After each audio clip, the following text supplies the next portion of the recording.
Good evening, Mr. Oscar. Good evening, Bumfluffski. How you doing, dude? And you?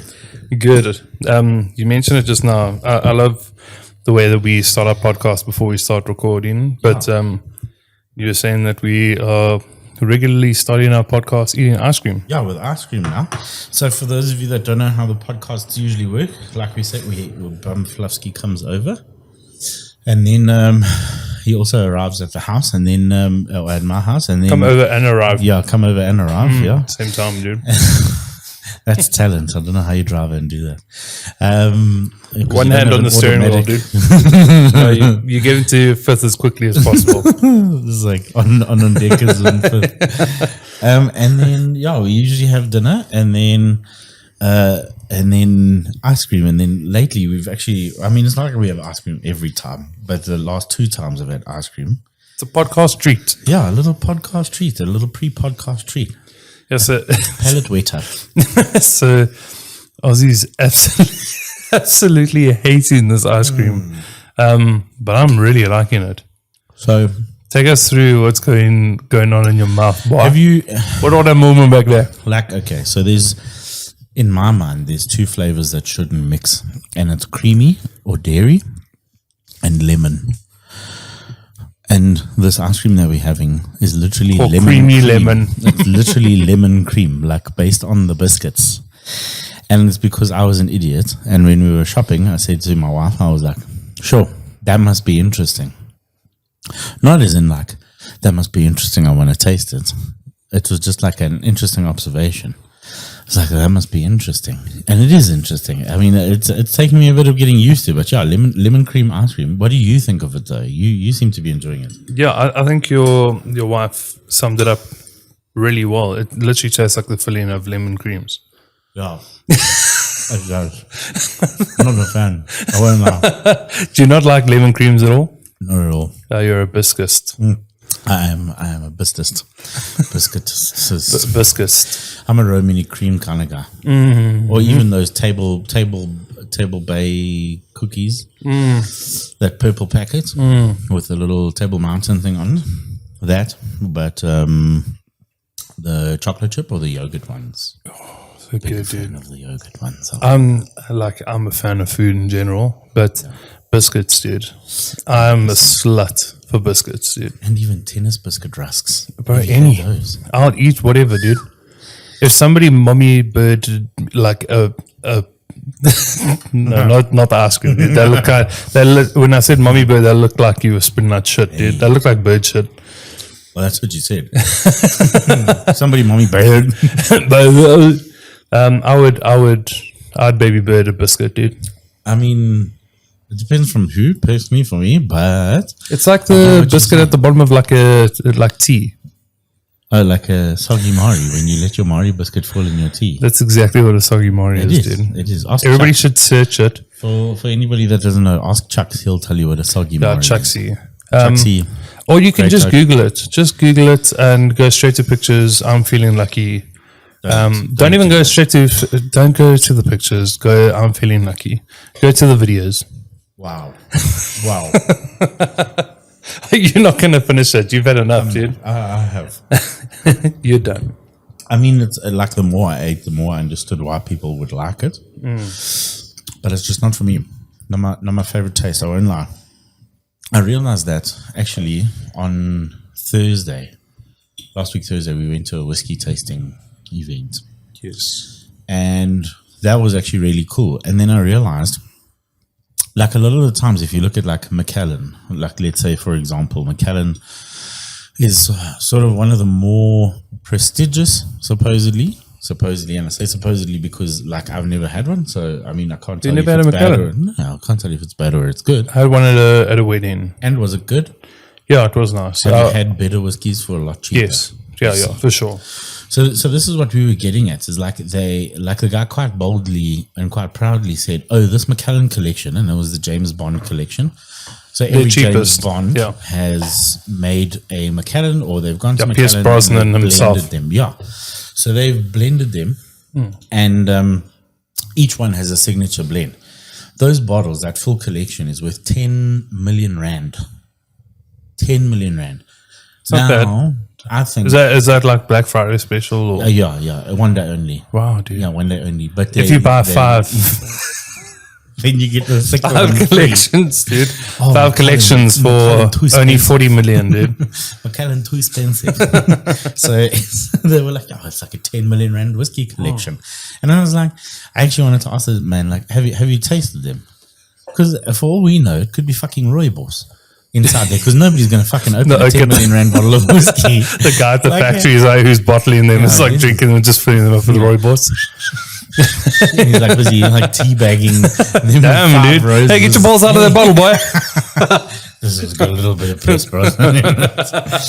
No, like he's like dropping 5 roses in there so that he can get the lacquer color. And it was unreal. And then, so like we went through the different whiskey stands. There were like over 200 different whiskeys to taste, of which the Whiskey Live stand was really cool. That was amazing because they were actually handing out whiskeys, like once in a lifetime whiskeys that you'll never be able to buy from what do you call it? Like specialized bottling or not bottling manufacturers, but specialized bottling companies. So what these guys do is they go to different distilleries, and they say, okay, well, I want that barrel. I want that barrel from that corner of the warehouse, the barrel from that corner of the warehouse.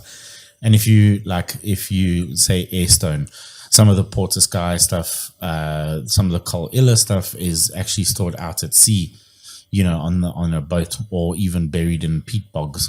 Sometimes the guys get really creative sometimes, and they'll be like, I want one of those barrels, and they'll then blend it accordingly, and they blend those barrels, and then they make, say, 500 bottles at most worldwide, and then you'll be one of the owners of that 500 bottle, or of one of those 500 bottles. So still cheaper than a Macallan. Yeah, exactly. No, but that's the scary part. So like some of these, so like I said, your average Macallan, I think your cheaper Macallan is sitting at like 2,500 to 4,500 for the bottom of the range Macallans. Top of the range, sort of like one of these specialized distilleries, or bottlers, they aiming at, say, I want to say about $4,000 for a bottle. So we were there trying them for free, which was really amazing. And one of them was a 31-year-old Scotch from 31-year-old Scotsman. Yeah. He just had to lick his armpit to get that salty good. And that was the biscuit. and that was one called butterscotch crumpets. Oh wow! And I'm not even joking. It didn't taste like artificial butterscotch crumpets. Like it tasted like butterscotch, and you could taste the like cereal sort of notes of the crumpet sort of vibe, and it's unreal. 31 years old, dude. 31 years old. I was like, that thing's older than me. That whiskey has actually been on this planet like longer than what I have, and actually probably longer because I don't even know when it was bottled. But yeah, it was technically 31 years old when it got put into the bottle, so it could actually be a little bit older. But I remember that bottle, dude. I was 3 years old. You pissed in it yourself.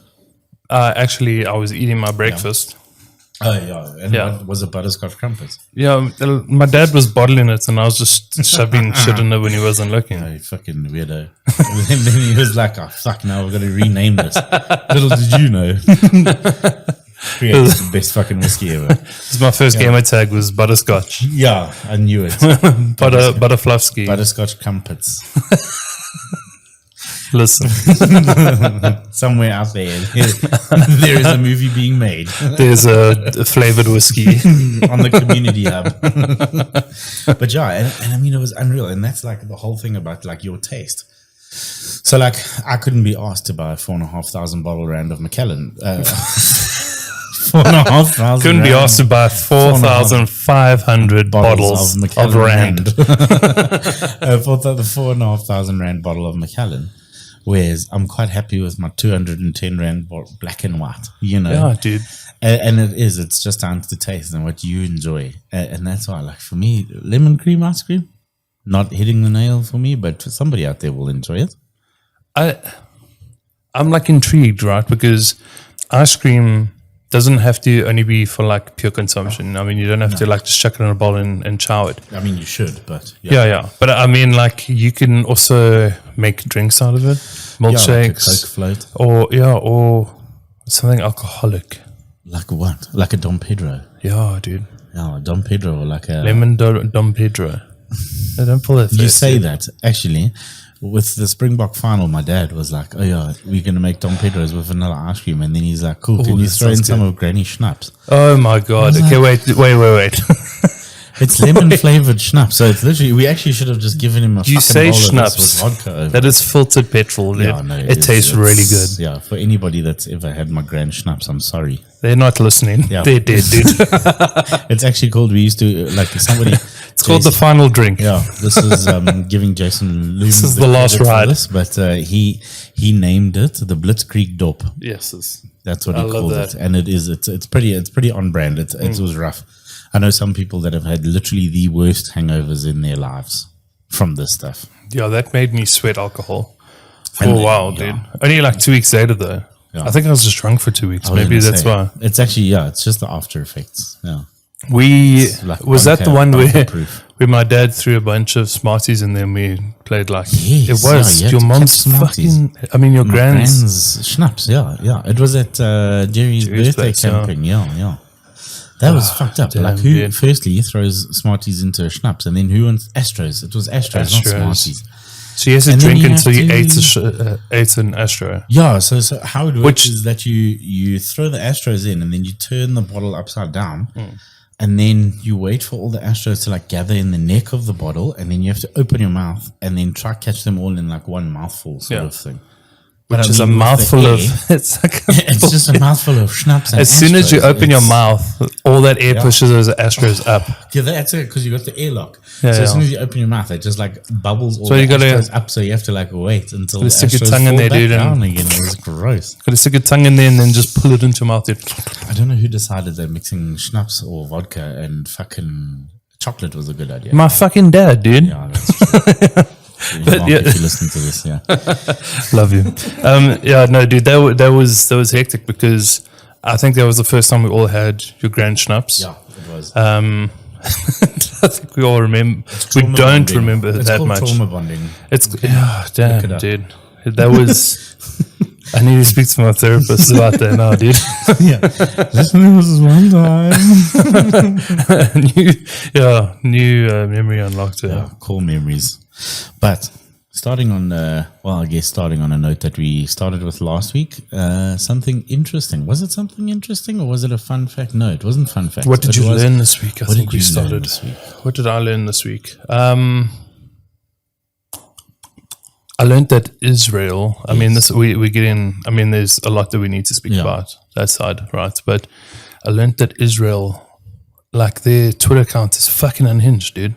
It looks like a fucking child. It's run by a fucking child, dude. There's no ways in, like I've got like a bunch of questions, but one, like, are the citizens of Israel not like incredibly embarrassed about that account? So that's my thing, is that like if I was associated with that account, I truly would be concerned, because like it's almost like, you know, we joke about the Paralympics TikTok channel, and we joke about how that is a channel run by a paraplegic athlete that sort of, through use of humor and what do you call it, popular sounds and stuff like that, has created this like unhinged idea of rallying behind the paraplegic athletes, which is amazing. They drew so much support, because people were like, "What the fuck?" Yeah, they're like, "Who the fuck is doing this? Did somebody else create this?" Exactly. I mean, they've tried to, like, people had reported it, tried to take it down, and then eventually found out that it was a Paralympian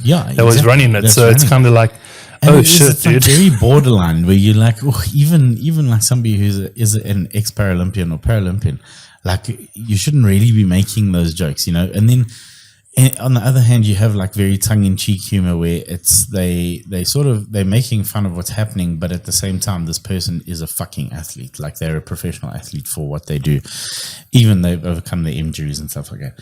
Like, there's a line, so you take that as a sort of like milestone of how to run the fence. But I mean, that's got an agenda, right? The agenda behind that was to draw attention to the Paralympics.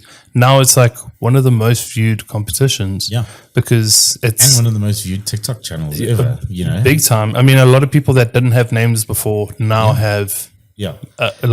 Like a household name almost. They do. I mean, like people recognize them. People will be like, oh, this is that person from that meme. And I know that sounds like probably a terrible thing, but it's recognition. It's unfortunately just how our generation does the recognition. Yeah. And we're a bunch of fucking idiots, dude. We are. We're just fucking unhinged. And then the problem is you get like their TikTok. I mean, the sort of Israeli nation or Israeli country. You get their TikTok or Twitter channel or Twitter account, which is, it's just like, it's unhinged, but not in a good way. No, almost in it's a very spiteful and... It's incredibly mocking, desensitized, and it's like I can't even call it propaganda because they're making a joke out of things. It's not like they're trying to convince people that they're on the right side or what they're doing is okay. No, they're literally... There was, I don't know if you saw the one, I think it was posted yesterday or today, and I quote retweeted it, and I started writing how fucking embarrassing this tweet was. It was like this skit with LGBTQ members. I found it now. And I was going to, it was them calling up a Palestinian, a Hamas terrorist, and then the Hamas terrorists like threatening them, but they was too stupid to realize that he was threatening them. Yeah. So like it was like this, they were insulting pretty much fucking everybody. Yeah. But they were insulting LGBTQ members that are standing up for Palestinians. Yeah. And it felt like an SNL skit that was just really badly done. Like really fucking terribly done. It was so embarrassing. And I started I wrote this quote tweet and I was just so fucking angry, dude. I was like, there's people dying every single day. And you got this account out here that have the audacity to hire people to just insult people even further. Yes. And rub their noses in it, sort of thing. It was just, no, it's not even that, dude. Maybe, dude, they tweet a lot of shit. I don't know. I don't know what to say about the whole thing because I don't think I'm educated enough for the whole thing. But when people are dying, I'm like, fuck, bro. And that's it. Like it's on both sides. So for me, it's atrocious. And like you say, I don't feel I'm educated enough in terms of having having a biased opinion towards either side. But when so many children are dying. Jeez. And I think I saw a big thing, especially like Rishka was saying, about witnessing like kids' bodies being dragged from rubble. Dude, I can't, bro. And that's it. Like especially as both of you being parents, it's such a sensitive topic because it's not that that your kid will ever be put in that position, or that you and your family will ever be put in that position, but you can empathize a lot more with somebody in that position, and you have a newfound respect for them. On either side of the war. That's the problem, because at the end of the day, they've all been sort of brainwashed or not. Yeah, I suppose desensitized firstly, and then also they've been fed lots of propaganda on both sides. To have this belief where that person, it's the us versus them sort of thing, instead of, I guess we could sort of share this whole thing together. And I mean, it dates back to, you could 1946, I think it was. But you could even say the Templars before that, Dude, it is before that, yeah. It could even date as far as back as that. So it is, I think it's a war at the end of the day that nobody that's alive today actually understands. And nobody's going to win. Yeah, exactly. Who wins? There really is no end to it, unfortunately. Like, who wins? I don't understand. Like, it's something that I've put quite a bit of time into trying to understand. I've been speaking to a lot of local people that are massive, like they're massive voices for it. Yeah. Just to kind of understand their perspective, what they see, their view. But dude, like I don't understand any view that doesn't see it as wrong, horrific. Yeah, it's literally It's ethnic cleansing. Yeah, and that's from both sides. That's the thing, because it's almost like if they can do it, so can we. And then one will, or both sides will always use it as a defense, and that's a problem. As soon as they did it first becomes a defense, then it's actually, I don't know, it's never a good defense, or it's never a right defense when there's so many lives at stake. And that's the thing. I mean, there's disgusting treatment on both sides of both nations, Yeah, I mean, like from the Palestinian side, I think, it's purely from the Hamas perspective. Well, that's what it's being portrayed as. That's the thing, that it's only Hamas that's making these decisions, and that they're speaking for the whole of Palestine. But I do think there's a lot of people that don't agree, or Palestinian people that don't agree with the way that Hamas is. Oh, definitely is doing this. I do believe there's probably a lot of people that are on the Israeli side that do not believe that the IDF is doing it the right way either. But 100%. At the end of the day, these are the people that are making the decisions and actually taking the actions. So those are sort of the actions you have to look at and say, okay, well, which side is actually winning this whole thing. I read something interesting when I was deep diving, and I feel like I get locked into this subject quite a lot recently because it's so evident. Yeah. And I'm happy that it's evident, because the world needs to see the atrocities that are going on and what's actually happening, and talk about it and carry on. I mean, there's a lot of other places in the world that we need to talk about things as well. Yeah. Congo, but it's like Senegal. They cycle. That's the thing. There's a lot of terrible shit happening. But one of the interesting perspectives I read, or I think I heard, was that those Hamas terrorists that broke into, what do they call them? Kibbutz? Yeah. And they ran right there. Absolutely horrendous, because those videos have been released. But what this guy was saying is like, it's horrific, but that was the first time any of those people have been outside of Palestine, because they're not allowed out of their place. And those are actually in their 30s. Yeah. First time that they've ever been out. Some of those kids have grown up never knowing what life is like outside of this border where they're not allowed to leave. Yeah, exactly. That's insane. Yeah. It's 2023, right? But that's exactly it. You'd think at some point they could, I don't know, it's obviously, it's a very simple solution to it, but to an age-old problem. But I mean, it's like, just coming to an agreement on where land, is mainly, sort of from what I understand, a land claim, in terms of saying that this is where we belong, but we belong here as well. And surely by now there should be some agreement that people can come to, because it's based on the Holy Scripture, right? Because biblical. It is. I don't want to say biblical land, but it is. It's a promised or holy land of sorts. So it wasn't something they initially had either. So from what I understand, Israel was not a Jewish state. It was claimed because the Jewish people are nomads. Yes. Right? So they came and kind of pushed people off of their land, and they pushed Muslims into a smaller strip. Yeah. And said, you can have this, but under rules. Yeah. Yeah, well, that's also how I understand it. And I mean, like you say, we could be seeing it as wrong, and please feel free to correct us. 100%. We only want to learn here. Yeah. And it is, because I think it's, we both feel it's such an important discussion to be had around it. And it is, like you say, it's this idea of a nomadic people coming in and maybe segregating themselves from these other people and saying, well, that's fine, you can stay here, but under these conditions. And I mean, that's not right. If you've taken over that land, we know in our country, because of its past, I think that's why it hits such a sore spot. Yeah, I think that's why it's so important in South Africa, especially because of sort of South Africa's ties to the Israeli nation, especially. Yeah. Well, it looks like every fucking country. There's a lot that are pulling out, but UK and US are opposed in anything that the UN is. UN is called for the UN. I don't know why the fuck they exist. Yeah. I honestly don't. They do fuck all.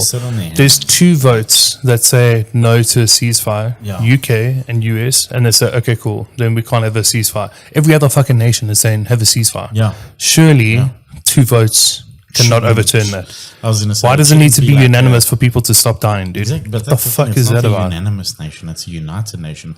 But it should be up to democratic vote to say, okay, well, majority says, fuck you, it's a ceasefire now. And then there should be international interference, and I mean interference in a good way. I mean that in a positive sense, and saying like, okay, well, this is how we need to resolve the situation. Look what they did. Look what the world did to Russia. When Russia invaded Ukraine, people stopped trading with them. People cut them off. Sanctions. Why is that not happening with Israel? Ibrahimovic wasn't even allowed to sell fucking Chelsea. Yeah, that's right. Abramovich. Yeah, Abramovich. Sorry, Abramovich wasn't allowed to sell Chelsea. No, dude, there was in the UK, and now the UK are going. But you know, we're funding both sides. So. Yeah, but that's exactly it. It's just like, and I know it sounds very conspiracy tin hat. You know, it's not even conspiracy because they've come out with how like the US are sending more money to Palestine. But they also, like in photos with Israel, the Israeli like parliament and stuff, and saying here's money, and we're supplying them with arms, and we're sending tanks and whatever. They're literally funding both sides, and that's why the US wins. That's why the UK wins. But that's exactly it. Either for them, what cost? Either way, it's crazy. It's literally like God of War, where sorry, not God of War, Lord of War. Where he's literally selling guns to some people, but selling the exact same guns to somebody else, sort of thing, at half. Put them up against each other, you make double the money. Exactly, it is. It's like that Lord of War, and I mean, everybody's like, "Oh, it's just a movie," but I mean, somebody got the idea for that movie somewhere, and it is. It's like it really is. It's just the world that we live. It's not even hidden, dude. It's blatantly out there, and I think that's what makes it so gross, is because it's so out there that countries are funding these wars, and they're funding both sides and making money off of it. Yeah. And they talk about it openly, dude. Yeah. Like, we're going to send more money across. We're going to send some weapons, send some supplies. Yeah, but you're also sending guns to the other side to go and kill those people that are receiving aid. Yeah, like, exactly. Bro. No, it is disgusting, actually. Yeah, I'm sorry to bring this topic up, but I think it's a good topic. I think at the end of the day, like, we could be wrong. It has to be. Yeah, but that's the thing. We could be wrong in everything, and I think everybody's opinion. Nonetheless, I think everybody's opinion is really important about this. Whether you are right or wrong, it's really good to have a conversation and be corrected. Yeah. And just be willing to learn or listen to somebody else's opinion as well, their side, I think, is a big thing. Yeah. Understand that it's going to be an emotional conversation as well, because people are dying. It's literally, we've seen this repeated through history a number of times. Yeah. You've got concentration camps in China. There's so much horrible shit in the world right now. Yeah. I think the best thing that we can do as humans is just support each other's thoughts on these things. I don't even think it's right now. I just think it's always been. It's always been there. It's just always been, you know. Like, I know we joke about that Bobby Lee segment where he's like, oh yeah, Koreans are the most peaceful people in the world, and they were like, oh, look at the slave trade in Korea. Longest. And they were like, yeah, it's like one of the longest slave trade, or longest running slave trade, or consecutive running slave trade, because it ran for 1,500 years. Yeah. 1,500 years that a slave trade in Korea ran, and you're just like, what the fuck? You can't even fathom that, you know? You can't, because it's a crazy number. Yeah, exactly. It seems unbelievable because it's not on our doorstep. Yeah. Like, there was a flyover in Palestine, and I think the video has been shared for a couple of weeks now, but I see it almost every day. And I follow somebody called Pint Size Pam on Twitter. Shout out to her. But she was saying, I think her quote tweet was like, imagine this was your city. Yeah. And that put a lot of things into perspective for me, because if you drive around now and just imagine that everything's fucked, like, that's literally what Palestine's like. If you look at the before and after of areas like Syria, Afghanistan, all of these places look normal. And now it's America. Literally, dude. Invading, but like, that's the thing, and I mean, like, I went to, and it's not Americans. No. Like, I think it's very important that we make the distinction as well. It's not Jewish people. It's IDF. And it's the parliaments and the people at the top making those. It's the people that have the power. Yeah. But I think collectively we've also got the power to make people realize the shit that they're doing is kind of fucked. Yeah, you know, like, I don't know. Right now we need the bigger world order powers to Well, you'd think the UN would pull finger, but I mean, but they don't know what the fuck they pull. They're not even pulling wire their side, dude. They're doing nothing. They fucking suck, dude. Honest to God, they suck. Yeah, and I mean, they literally got people that are dying from the UN in Palestine. And they're sitting there going, we really need these 2 votes to tell people to stop killing children. Yeah, because that's what's gonna stop it, you know. It's frustrating because I mean, like I know, like I studied at Wits, and one of the big things that they would protest for a whole week, you'd have a lot of pro-Palestinian supporters doing or bringing awareness to the Israeli apartheid, you know, and or Palestinian apartheid over a week or so. And a week obviously isn't enough, but it's situations like that you sort of were like willing to learn, or that you could have been going to learn. And I regret not going to those things. Like, honestly, I'll say that now. Back then I was just like, I'm just going to keep my head down. I knew nothing, dude. Sort of but that's exactly it. It's also like not knowing. But the thing is, I should have gone to inform myself back then. But we weren't mature enough, right? Now, but that's exactly it. I was like, I'm just going to keep my head down because it doesn't affect me right now, so I'm not going to try and learn about it. And that's not a selfish thing. I think that's a default thing. It is. Because I think you're about to say that it's such a selfish thing, but it's a default, dude. By default, we protect ourselves. That's a survival thing. It is, yeah. Psychologically, that's a survival thing. Yeah, especially, and like you said, I think it was a big maturity thing as well. Because I mean, it was like first year of varsity, even second, third year of varsity, I would like. And it did. Wasn't there to learn about politics? But that's it. So I didn't take pulsar, so I wasn't going to learn about it. And politics has never ever been something that interests me too much, even though it should. You know, like I have my political opinions about what happens in our country, but it's not something that I ever thought of like internationally learning about pulsar. And it's such a tumultuous subject. And still, like you say, I didn't have the maturity at the time to go there and be like, okay, well, tell me about this. I want to learn about this. I was just like, I'm here to focus on me and get this done. And it's terribly, I mean, like you say, it's not selfish.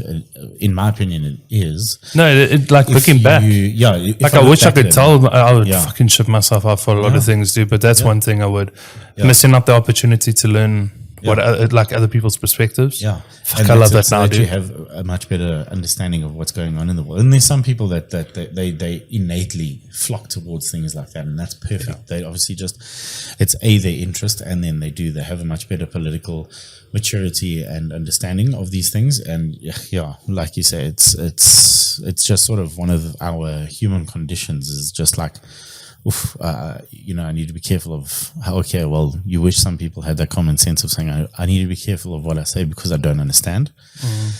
But it's one of those things of saying like, that's scary. I'm not going to learn about it right now. And now when you're mature enough to learn about it, I'm like, fuck, it would have been great to learn more about it back then. Yeah, they always say hindsight is 20/20, but it's a scary thing, but again, I think it's our default. Psychologically, we're protecting ourselves. We are focusing our energy on getting assignments done, passing our exams, getting out there, going into the real world. And then when we get into the real world, we can focus on real world shit because we'll be able to help. But by that time, you're just so fucking overloaded. There's so much shit in the world right now. We spoke about it recently. They announced that there's fucking aliens, and we're like, Jesus, dude, fucking, I'm tired. Leave me, dude. Just leave me. I can't deal with this right now, dude. And that's why can they pay our taxes? I laughed exactly because of that. Everybody had opinions, and it was like this globally shared meme of like saying like, are they going to solve world hunger? Are they going to pay off everybody's debt, please? Yeah, are they going to destroy the money system? If not, then they can fuck off, actually. We actually don't have time for that shit. Please, dude, are you here to help? I mean, if you're going to kill us as well, please, just dude. Blow like up all the parliament buildings. I mean, if you're going to kill us, we'll just do it all nice and swiftly. None of us want to suffer, but we'll embrace death, dude. Exactly. We will. Like, give us life or death, but don't let us live the way we are right now, please, man. But going back, it's a maturity thing. I think the older you get, the more sensitive you become towards issues because there's more relation. You're willing to engage because I think you're worried about I think especially if you have kids, you worry about the future that they're being left, especially politically, because of the sort of waters that it is. It could be treacherous if you're not careful. So you try and get a better understanding of it because you want to know how to lead somebody through those situations as well. It's one of these things. Like, I think the longer you live, I mean, this might sound quite deep, but the longer you live, the more you get exposed to pain. Yes, so like that's like, it's not like it tallies up. Cut my life into pieces deep. No, but it's just like the world fucking hurts, dude. It does. People are going through shit all the time. The happiest person you know, I'm telling you now, they're going through shit 100%. And check in on your friends. Yeah, but like. It's there's just so much cuck. There is, and the exposure, like the access to information, makes us inundated with a lot of this information as well. Like we deal with a lot of this information, like on the daily basis as well, because like you can mute and you can. You're not tuning into the news anymore. Permissions. Literally, we get in the car. Yeah. And the first thing we heard this morning was about some child rapist, and like I was just like, I cannot fucking do this every fucking day, waking up. And I understand it's a reality, and it's unfortunately a reality, but I'm just so tired of just hearing so much horseshit or not horseshit, sorry, that sounded very disrespectful. So much negative shit. I think I understand the context you're talking about. Like, and it's not because I'm devaluing those people's lives or anything like that happened, or of course I'm not trying to devalue that. No. It's just like it's so dealing with shit every single day. It is. It's fucking depressing when you wake up and every day there's just a new headline about how many people were murdered, and imagine. And I know like the world isn't sunshine and roses, so you can't just say, okay, well, make all the headlines on a Wednesday positive. You can't. You really can't. There's nothing that says you. It's not that there's nothing that says you can, but it's just it's a reality. Good news doesn't solve it. Exactly, that you have to have good news coupled with bad news because there is bad news with the good. But it's just like you just listen to all the shit going on in the world, and you actually how are people supposed to fucking face the day? It is. It's fucking atrocious. When you but this, I feel like this is why the Springboks win was so like people cried with happiness. Yeah. And I think it's because it's such a stark contrast to the default. Yes. Our default is now fucking low, dude. It's down in the dirt, shit every single day, load shedding. Your car hits a pothole. Oh, you're not going to have water for 48 hours. There's no increases of work. Petrol's going up. So, like, everything's fucking hectic. It's just fucked. Constantly. So, like, having something that the countries can celebrate together is such an elevation. It is. It's a massive elevation, dude. Yeah. That we had people running, dude. Yeah, just running through the streets, dude. Singing. Fucking on top of cop cars. Did you see that shit, dude? Yes. On top of cop cars, dancing. The cops are loving it. Unreal. Nothing broken. Nothing broken. No cars tipped. Not like a NFL win over. Like none of that shit. No collegiate like fucking. Or like hockey game. With the NHL when everything just goes fucking ape shit. None of that, dude. It was literally people of all colors, all races, all backgrounds, putting everything aside to all celebrate happiness together. And we don't, like, the last time I remember that was 2010 World Cup. But that's exactly. But I've never been so happy to be stuck in traffic because everybody's blowing vuvuzelas, everybody's saying the national anthem, gridlocked. Yeah. But that's exactly it. Like, Crazy. I was thinking about it. The previous World Cup didn't have the same vibe. No. It didn't have the same vibe. No. It's because our default's even lower now, dude. The same vibe of connectivity and unity, because like you saw so many people, like you said, of different races. Especially that the two kids that for me came out the best was, that one kid, what's his name? Coolen was his surname. Desmond Coolen, that little kid that's saying "I feel good." Oh yeah, he did his little speech good, at the World Cup when they came back at and then they put their medal on him. Oh man, my really cheeks, cute. Dude. Like that. Yeah. That was amazing. And then also that one kid that was Elizabeth, dude. And that's the thing. Like it's just like it's unity over small things that just, it's so relevant because like we all experience those things with those two kids, and those two like young gentlemen, and I mean we just experienced that all as a nation together, because it was, I genuinely at times, and I've said it before, but I honestly feel like we didn't deserve the World Cup at times because of the way that we were playing. Like it just wasn't Springboks at their best form, and then in the final they sort of pulled through and we won nonetheless. So it's a brilliant unifying moment, like you say, and you need things like that. We didn't win the rugby. No. We won something much bigger than that. Yeah. Like it wasn't. We weren't playing rugby. We were playing. They were playing for their country, and that wasn't a tidy thing. But that didn't have to be tidy. No. They weren't playing rugby. No. They were playing literally. We're on here to win. That's it. In any way. So I did like a lot of reading about it, and they were talking about there's a couple of TikTok and rugby creators on TikTok, and their biggest thing was they were saying that Jacques Nienaber and Rassie Erasmus's whole coaching strategy is not individuals but teams. Yeah. So they form a team, and if you look at all the teams they coached Munster, they coached Stormers, they coached Free State, they coached all of these teams. When at the time when they were there, they were winning because they were playing as a team, and that's exactly why like Sia Khaleesi sort of like he was at the Stormers when I think I want to say he was there just after Rassie or during and just after Rassie was there. I think and then he left to go to Sharks, and Rassie also then left to go to Munster. But it's just this idea of unity again. So it's this unifying thing between them all. So if you look at how even though Khaleesi and a couple of other significant players got praised a lot more than the rest, if I think of that team now, I think of them as a team, not necessarily there's no individuals, right? Individual players. Yeah, exactly. Whereas if you look at all of the other teams in the World Cup, except for Peter Steph du Toit in the final, Jesus Christ, that was a train. Him and Frans Malherbe. Holy Frans fuck. Malherbe played the fucking game of his life. Dude, Peter Steph du Toit was folding people in half. He was he was literally making New Zealander origami. No, it was beautiful. For 80 minutes, dude. It was fucking beautiful. Yes, Sissoko was hitting Oaks hard. But like you see, and then like when they were at the Rugby Awards, then you see how Etzebeth got nominated for one.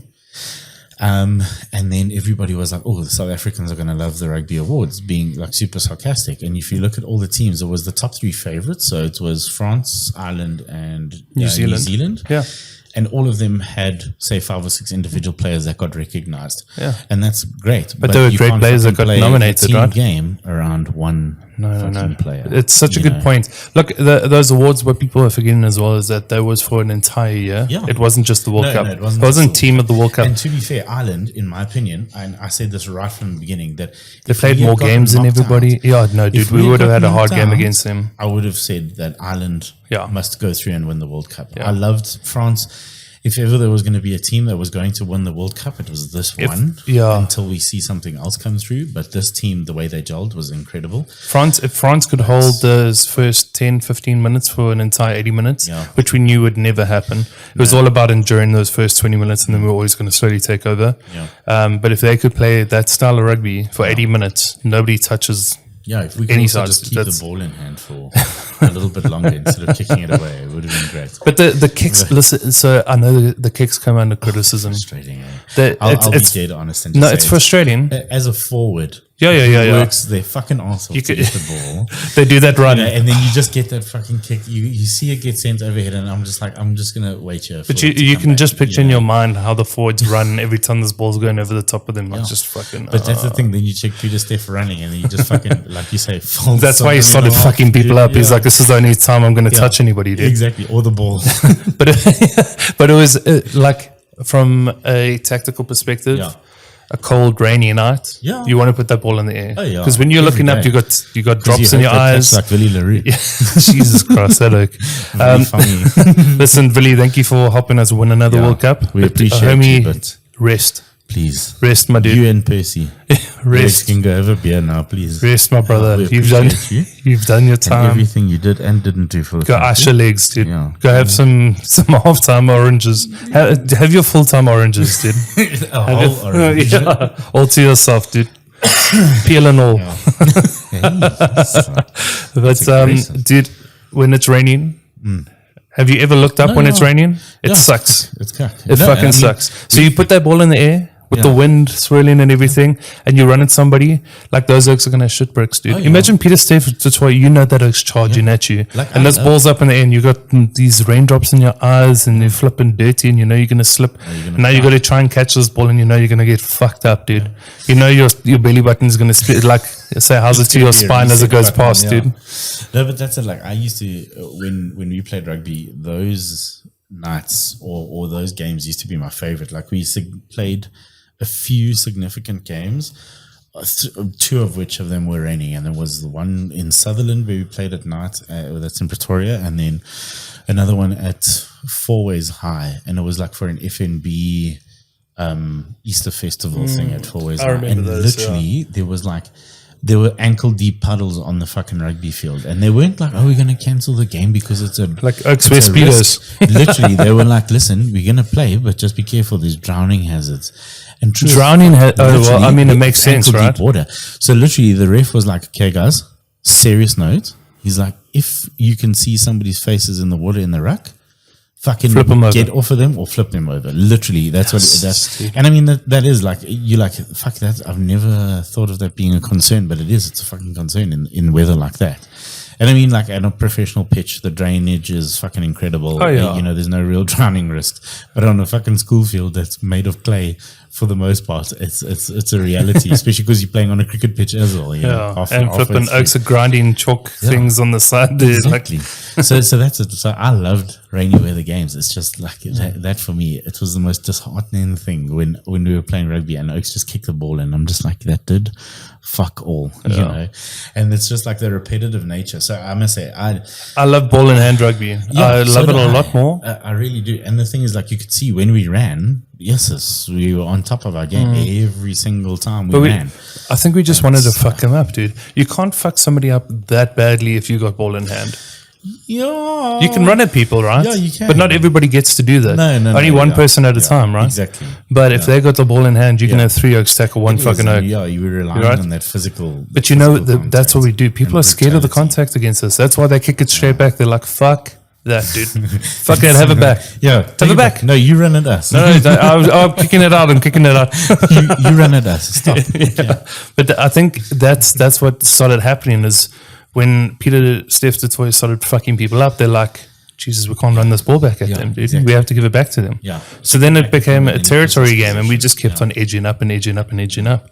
That was like, if you rewatch the game, I was like watching a bit of the highlights from that in the France game, in the English game. Yeah. The English game, we wanted to fuck them up. Oh, yeah. Like, you see those hits and you're like, they were purposeful. That was 100% injury. Like, not this one was for history, for injury, but this was this one. It literally is just like a vengeful. It can become very dangerous, and it isn't the way that rugby should be played in terms of saying that it's a vengeful, like, I'm going to fuck you up game. But even the law can't protect you from getting, like, if somebody tackles you 100% according to the rule book, it's still going to hurt. Oh yeah, 100%. You know what I'm saying? Yeah. Like, so they say that technically a rugby tackle, like professional rugby tackle, is the same as you being hit by a car that's traveling 60 k's an hour. It's fucking fast, dude. Especially when that impact is against each other, like you're running with the ball as well. Exactly. So that's it. So they say it's a combined force, right? Towards each other. That's a combined force of a accident at 60 k's an hour. Yeah, that's quick if you think about it. I mean, that's like your average residential road accident. And I mean, if you think about that whiplash every single time, but like NCAP, 40 minutes, 80 minutes. All NCAP tests, those safety score tests for like cars crashing, is only performed up to 60 k's. Yeah, they don't do anything above that. No. They're like, no, you die. Yeah. Just die. Accept. Oh, this is 3-star, only 60 k's an hour. So go 40. Yeah. Otherwise you die. Yeah, you and your little cherry. Yes, it's dead. Slow. Please. Yeah, I'm going to fold it, put you in my lunchbox. Yeah, what are those little yellow fucking those things are horrible, that we saw the other night? Those things are horrible. I saw somebody climbing into that the other day. It looked like he was putting on a vest. Yeah, that thing he was had to lick his knees. yes. I saw one with tinted windows, and I was like, I'm 90% sure you've just added 2 kilos onto that car, and now it is redundant. Like, they're just stickers as well, dude. It's fucking useless. Yeah, you have to seal all the gaps to make sure it's aerodynamic enough for you to go forwards in the wind. What's that paper you put in like a gift bag? Crepe paper. Yes, dude. It's just that. Yeah, literally, just in the shape of a car. Just lick and stick it, dude. Just want to quickly close that door there. The cars keep coming past. Okay, so gonna wind up the whiskey. What are we drinking here, Mr. Wizzy? So tonight we are having a Speyside or Tumnuvelin Speyside From space. Speyside single malt Scotch whiskey, double cask. And this is the second or third bottle of Tumnuvelin I've had. This is your favorite whiskey.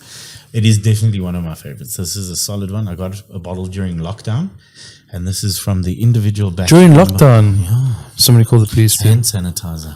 Sand sanitizer. Sanitizer. Ooh. Do it again. I'll even wet the cork this time. Hey, yo, dude.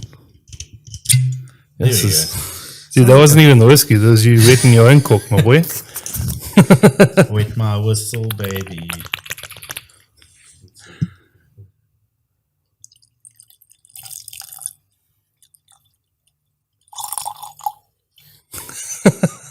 There we go. What does it say? How many years this has been? So it doesn't, but I'm pretty sure on the first bottle of Tumnuvelin I ever got, it said 12. But dude. I haven't seen. Also, that was the last of it, so it's empty now. Sure. But I've got another bottle of Tumnuvelin, but that's a sherry cask. That's a very different one. But this one, let's have a look in the Whiskey app. Should we guess before we go? I think you kind of know the. Yeah, so I didn't try the normal one at Whiskey Fest. I just tried the sherry cask one. Yeah, it's a lot of like also stone fruit again, but like prunes. I love how smooth it is, dude. It's very prune, very plum. And the whiskey. Yeah. And actually, you know what it reminds me of is fruitcake, Christmas cake. Yeah, I'm getting like vanilla or like caramel notes. Yeah, a lot of caramel, a lot of vanilla, and a lot of oak. Very woody, but that's because of the double cask. So it will coffee. Be I'm getting like a coffee taste. I get that as well. But you will have a very woody note because of the double cask. I got a very notey woody, dude. Hey, listen. Gonna phone Andy's mom. So there is actually a Tumnuvelin 12 year as well. Okay. So the double cask isn't the same as a 12 year. That's very interesting. Okay, so sherried. There's a lot of sherried. Toffee, honey, and pear. So I was very fucking far off. I was very far as well. I'm definitely getting a coffee like, you know, when you push the air against the top of your mouth afterwards, like let it air out a bit. I get coffee, dude, for sure. Okay, let's see if you get the taste. The taste's very similar to the nose. Very similar to the nose. Well, according to this. See, like if you tell me things, then I can single them out. But honestly, I would still go with like caramel. Yeah. I'd still go with coffee. I'd still go with the stone fruits. I don't think you're too wrong on the in my mind in the toffee or the coffee. Yeah, is because you got the sherry and the pear and the honey. So you're getting it's a combination. It's like a lot of malty sweetness. The honey I can say yes. Yeah, for sure. Somebody else said marzipan and ginger. Oh God, licorice. Do you like marzipan? Fucking hate it. Why do people put that on cake now, dude? It's because it's just almond paste. But give me a bag of almonds instead. I don't know why. Yes, people love marzipan. Yeah, this person said candied fruit, toffee, old wood, sherry, pear, honey, raisins, and oak. Raisins? Yeah, I get that. That's the finish. Do you want a raisin? Raisins and how about a date? Hey, yes. I'll me a drink.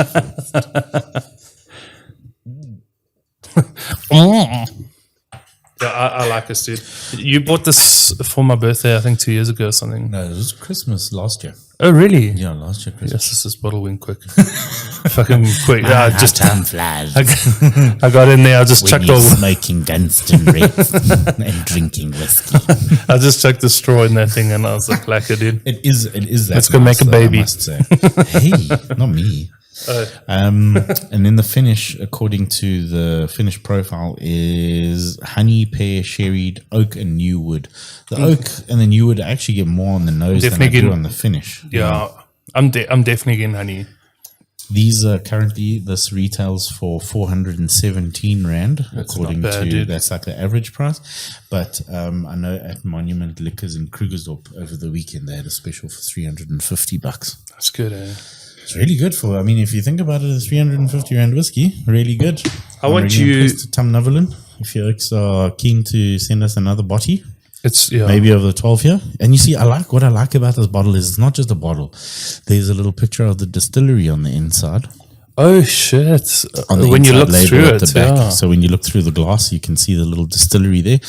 I did do a lot of research. You can't actually go and do tastings at the distillery. They don't do distillery tours. Yeah, well, especially for us. Yeah, no, but in general, it's a very small distillery, so they don't do distillery tours or tasting notes or tasting rooms at all. But here, this is the history of it. So it's set on the banks of the Corrie stream in the river Livet or Livet. We draw our water from the underground springs in the Eastern, so the artists, Easterton Hills, yeah, formed by the snow melt from the surrounding mountains. This water is naturally filtered through ancient limestone rock. Damn, dude. Interesting. Oh, here. So on the back here, it says double cask matured for classic Speyside taste. Speyside is traditionally quite bold and smoky. A lot of the time you get a lot of peaty whiskies coming from Speyside. Like I had one on Thursday called Fisherman's Nightcap. And that, honest to God, tasted like somebody had extinguished an ash, like a fucking cigar on my tongue. That was a lot.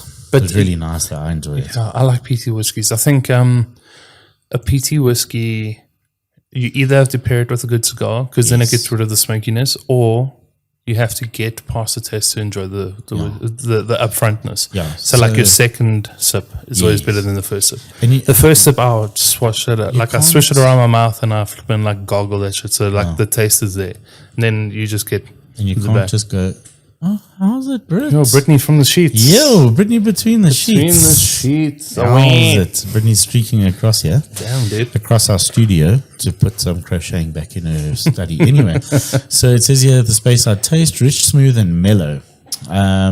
Just like I like my woman. The distillery at Tumneverland was opened in 1966 on the banks of the river, deep in the heart of Speyside, the most celebrated whiskey producing region in Scotland.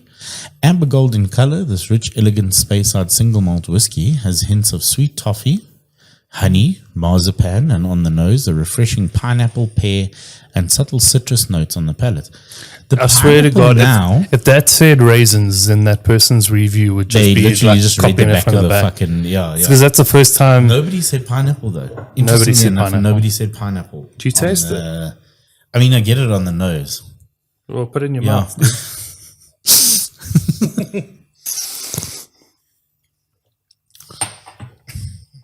Yeah, I can now. But like, it's because I'm aware of it. Because you're aware of it now, yeah. So I want you to review my Uber Eats order from Solly Kramers in Parkhurst. Okay. Because they're not delivering this, but I'm keeping it in my cart because, like, you got to read out. They say, oh, it's a bit too far. Sorry. You got to go pick it up. But listen, no, dude, you got to read this out to the listeners. Okay. Bacardi Carta Blanca. That is a white rum for those of you that don't know. 53 Rand 37. Exactly. Keep on going, my dude. KWV3, yeah. Very good. Very caramelly. Nice and toffee. Also stone fruit. I like it. It's a solid brandy. For $120, it's an even better brandy. Bro. Bell's whiskey. Even at 92 Rand, I wouldn't buy That's what I'm saying. It's a good mixer. I can buy Harrier, dude. I actually had a Harrier at this whiskey festival, and I'm so disappointed still. But Bowls for 90, I would do. Ricky Low for 69 Rand. I mean, I'd just buy that for the meme. Dude. I don't need 2 bottles of brandy, but I'd buy it for the meme. Why the fuck? I don't know if it was a glitch. And because when I saw this, I put this all in my cart and I went to go order it. And then the store went offline. And I was like, Consumer Protection Act, dude. Yeah. You have to sell this to me. Yeah. My total. So what happens if you had to fucking screenshot that and send it to the ombudsman and say, listen, these oaks won't send me my door. For 300, they'd be like, and I'm getting 5 bottles where it's usually 2 bottles of Clippy's premium. Literally, I'll put on 2 KWVs there as well. Did you see that? What? I didn't see that it was 2. Yeah. What the fuck? For like 360 Rand? No, dude. 2 for 122 Rand. Oh my God.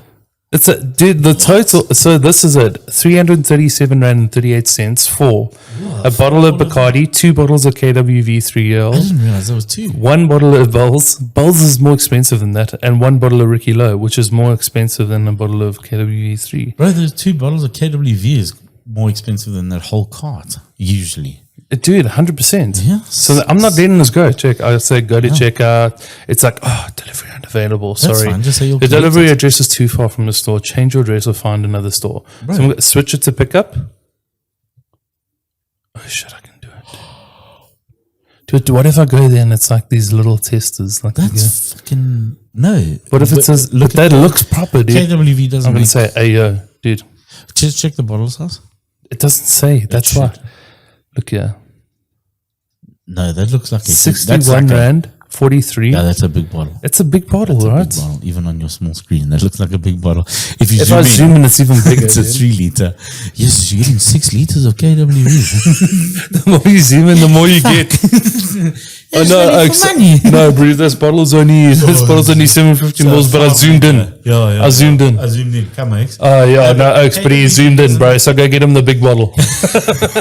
Yeah, that's logic. That's how we run our bottles. I'm going to go pick this shit up tomorrow. Dude. Oh, no. What?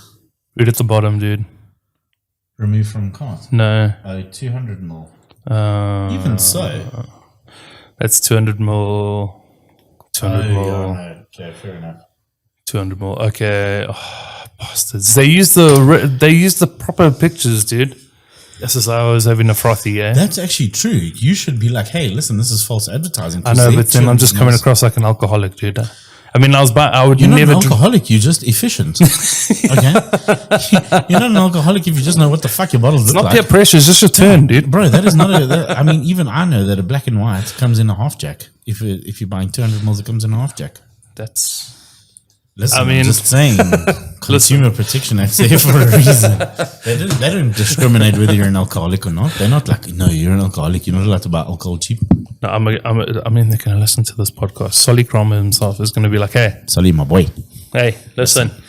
You guys acknowledged it was 200 mils. I'm going to show this to the court. Hey, do you have a headset? Okay, but send us a 750 mil of like a lacquer whiskey. Okay, Solly, and we'll forget this all happens. Okay. Don't listen.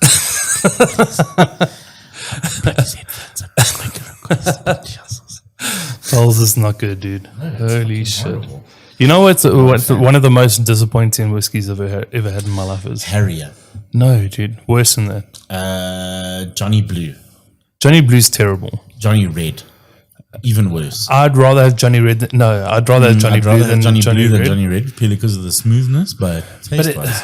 Dude, it was dog shit. Tell me, what's the most disappointing? Grant's. Listen. Grant's fucking sucks, Which dude. one? The cheapest one, dude. Like, the one that comes in the triangle bottle. Yes. No, but Grant's is lacquer. No. Albert bought me that Grant's. We had that. Yeah, that's a nice one. Yeah, 14-year-old bottle. You had 14-year-old Grant. Yeah. No, that's nice. I'm saying the green one, like the base. That is ethanol, dude. I get that. Yeah, even with Coke, Coke's like, I'm sorry, buddy, I can't help. Yeah, I can't help you. This is Coke. I can even help you with pinch your nose. Yeah, I can help you with Buffelsfontein brandy, but I can't help you disguise this shit. No, this IV. I get put that. it in IV drip. So like that's the problem that I have with Bushmills as well.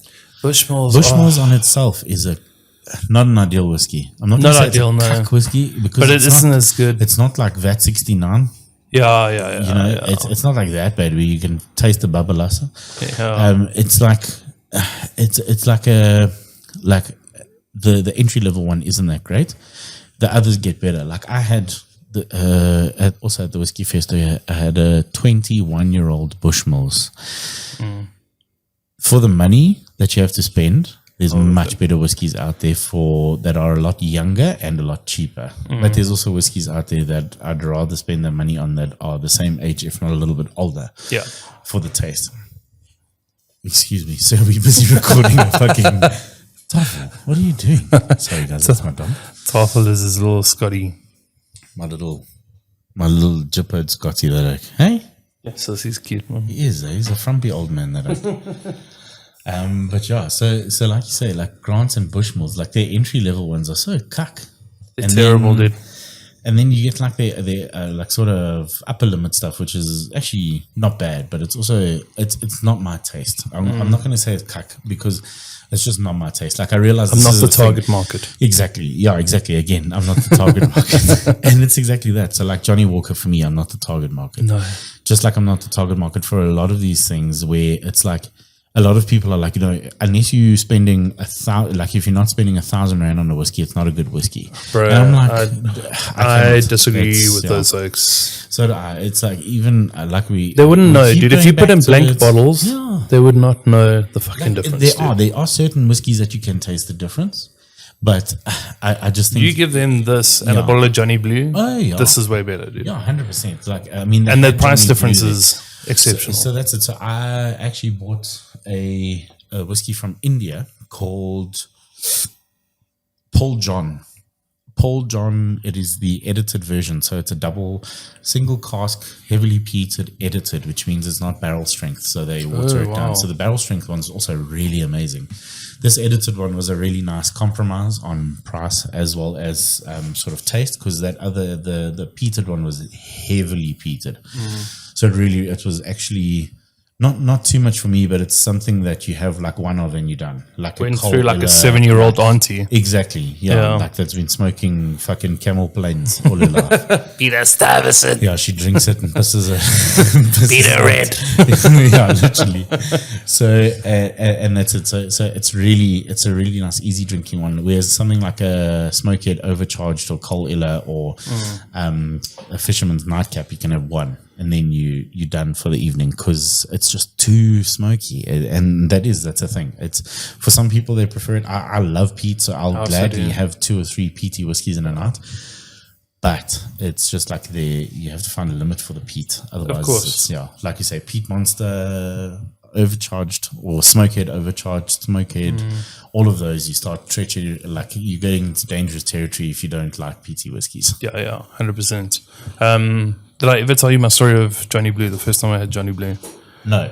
Well, even if you said yes, I'd explain it anyway because it's for the podcast. So the first time I had Johnny Blue was, so I'm a chartered accountant. I was studying at UJ, and in our honors year, we said, there was like a group of us, and we said, listen, if we pass, we're going to get a double Johnny Blue at the honors ball, and we're just going to celebrate, right? So we're like, told me this actually. Yeah, so we're like, okay, cool. We had the people that started the course with us in first year. There's 2,600 of us. There was 182 of us that finished. 182 from 2,600. Yeah.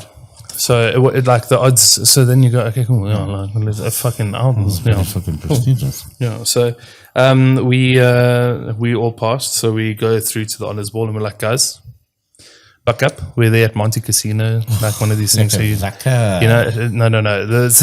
one of the private venues. Okay. But Monte Casino, they're going to charge out your fucking bubble. Yeah. So we order this double Johnny Blue. I think we each paid, it must have been like 320 rand each for a double. So you really got that pressure, right? You're like, this better fucking be like an angel Pete on my tongue, dude. Like this is a really good bottle. Yes. Already, Dude, I remember us all like, cheers, boys, we did it. Like, this is amazing. Like, celebrate. And we all like take a sip of this, and we're like, the one next like, do you have Coke? Dude, it was honestly one of the most disappointing. Yeah. Like, I almost felt like studying again. I wish I failed. but isn't that it? Like, it's like the it's so disappointing, dude. Because we also, like, there were so many whiskeys, like, and we were walking past people that we had seen. Like, I saw some, like, people that I knew from school and stuff like that. And one of the guys was like, yo, there's Irish whiskey back there in the corner that's been aged in a stout cask, and I've had the Jameson stout cask before, and I thought, fuck, if it's anything like that, I like those, but it's going to be a craft whiskey with that same idea. I'm like, I'm in, because they don't have to sort of stick to a certain standard already. Pull in there, and it tasted like cat piss. But that's it. And like, I still felt so bad because the guy was telling the whole story about the whiskey, and I was just like. Like I felt the same as when I was eating the fucking ice cream. It's just like you know, and that's again, it's like for that oak, he's created a whiskey where he enjoys that taste. But it's like a chum that buys like a home brew kit. Yeah, like makes beer. I'm not sure. No, but you make good beer. But like, I remember back in the day, my dad, I think it was on Glow Mail or something, dude. But you could buy like a beer kit back in the day. My dad's like, fucking A, dude. Yeah. Goes and gets this like 3 different types of beers that you can make. Glass fermenters. Yeah. So like, he bought these things, bottled them, everything, like let everything ferment, whatever. Opens them up. Has the first one? No. Second one, it's just the first one. The second one will be better. No. So like the 3 different flavors. He's like, no, no, I'm not going to do this. So like, didn't even finish them. Gardner was walking past. He's like, hey, did you make your own beer? My dad's like, yeah, if you want, you can have. Yeah, dude, this like fucking loved it. Yeah. Got so fucked. He was like 76, bro. He was one of the fucking coolest gardeners in the world, dude. He was like family to us. And he just fucking smashed. Dude, he went home with like 3 crates of beer, and they're all in like flipping. They're all dumpies, like they're proper. Austin, his name was. Dude, that oak was fucking hilarious because my dad used to have snakes. We used to have snakes, and my dad came out the one day to show him. Yeah. I've never seen a 76-year-old man hurdle walls. Yeah, the guy was 5 houses up, dude, looking over like. You guys saw there, like, dude, that oak didn't touch the wall, dude. He like clean vaulted all of them, dude. It's crazy, bro.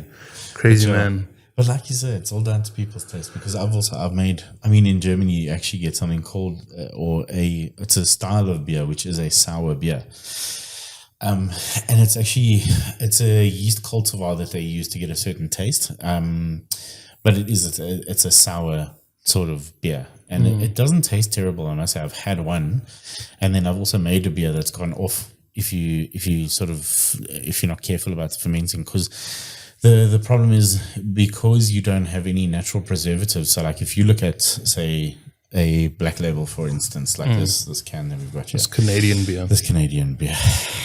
Biggest detriment. Anyway, so it says here, best before is the 6th of April 24, and this was made 03/02/22, maybe, from what I understand. So 03/02/22. So that means that was made last year, and it's got a 2-year shelf life. Right. Maybe like a year at best. Let's even give it a year. A year shelf life for beer. They've put preservatives into that. Yeah, 100%. And that's what they're always like, we brewed. Windhoek always prides themselves on the Reinheitsgebot, which means they've just used water, barley, and hops. They don't even use external yeast, supposedly, because they use a natural fermenting yeast or a naturally occurring yeast. But yeah. And then you think to yourself, okay, I'm going to make beer at home, and I'm also going to store it for a year. No. I did that, and I've still got some beers at my folks' place sitting in their little bar fridge, and I'm like, you know what? I'm going to fucking... No, and I'm feeling kind of sick. Yeah. And I crack it every time, and it's just like pissing foam out the top, and I'm like, nope, this is done. And it smells gross, and it tastes even worse. So you get like bitty. You have to know your limits, man. And I know you didn't have that beer because Claire dropped all of yours. No, we did. We took, yeah. So that was the same beer. That was sitting in an ale, because it was good. Yeah, it was like a mix between an ale and a stout. It was really, really good. But it was, Ooh, it was like a Belgian ale that I mixed with like a little stout pack. And I mean, that's the thing, like that homebrewing thing it's quite easy once you buy the kit and the equipment. Putting the time and effort in it's a little bit more than that. But I must say overall it's a really fun experience. It's a really nice experience, at least. Yeah, it is cool. Like we do this boys' Christmas lunch thing. Ozzy's coming for his first time this year. Who gave me the nickname? The fuck? That's literally it. I think it was a question mark at the end. I think it was. I literally think it was Stoff. Like he was like when I think people were like putting out everybody's names that are coming and stuff. Somebody was like, "Oh, it was one of the chums that's like overseas, so he's not here, but he comes out here." Yes. Cam. He was like as soon as somebody, I was like, "Oh, Oscar's going." They're like, "The fuck?" And then Stoff was like, "That's the perfect nickname." Yeah, that's my nickname now. Is the fuck? The fuck is that guy? And I love it. And every time I see like updates on the group, they're like, "Oh," and they're giving you a list of who's getting a fine for whatever. It's like, the fuck? I was like, excuse me? It's like, what did I do?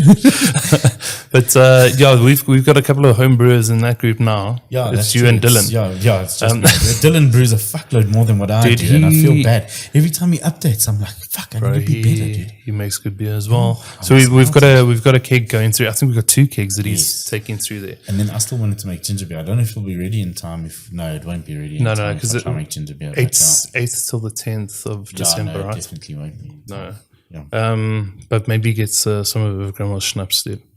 No, don't. Listen, I want these people to like me. No. Okay. Firstly, remember me and then like me. Although that would be a really good penalty shot, I won't lie. Yes. No, dude. They do Timyan straight up. Listen. No, I know. If you had to choose between Timyan and schnapps, dude, that's what they do Timyan, because you don't understand how bad the fines evenings are. Like Oaks do not shut the fuck up, and then Oaks gets so drunk. Just off penalties. Dude, they get so drunk that they don't even taste the Timyan anymore. And I'm like, that is. And it's like Oaks on sparkling, or what's it, crackling autumn harvest. Dude, Timyan is the fucking worst, dude. It literally tastes like you've taken a strong bite out of a tree. Yeah. Not you just sucked on the sap. Just like just a tree, not even a specific one. I hate it, dude. And the worst thing about it is if you chunder, the only thing you taste is that again. So, dude, the worst experience I've ever had with Timyan, I was on a water polo tour with UJ down Kanubi, East London. Water polo tours. Yes, but this one was kind of terrible. So we comes to the end of the tour. We're having our fines evening. I was partnered with one of the girls, and then like if you or one of the girls like talk, then you both get a Timyan. Yes. And I was just sitting next to this chatterbox, dude. I mean, I love those girls to death. They're hilarious. But yes, this one, she wanted to talk. So every time we had to have this Timyan, and I must have had like 6 or 7 Timyans. And every time I took it, I'd like dig into the punch afterwards as like a chaser. And I'm like, I just can't get this fucking taste out of my mouth, dude. What was happening and why everybody's just laughing the entire fucking time was every time I took my shot, she just put hers in my mixer. Oh no! So you were just getting double Timyan. And it's like that makes you shit. Yeah. Timyan's there to clean your like pipes. Herbal wine. It's there to clean your pipes, dude. It makes your poo squeaky, dude. Every time you poo, it like squeaks out. For those of you that don't know, fucking squeaky poo. Sounds like a guy calling his horse in Red Dead Redemption.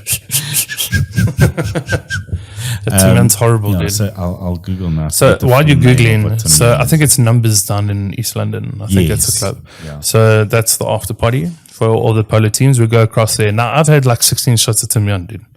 So juice. Dude, on that bottle, it used, I don't know if it still says, but it used to say, "This tastes vile, good luck." Natural tonic bottle. This one-of-a-kind herbal tonic made and packaged in South Africa. One-of-a-kind because nobody else wants to fucking make it, dude. It's made up from aloe ferox juice and fermented grape juice, wine, which acts as a natural preservative for your insides. The tonic, known as Wonder Juice, contains a diverse variety of essential organic substances such as vitamin C, E, A, and B12. That's probably why your shit goes squeaky. Yeah. Because you're hitting all those notes.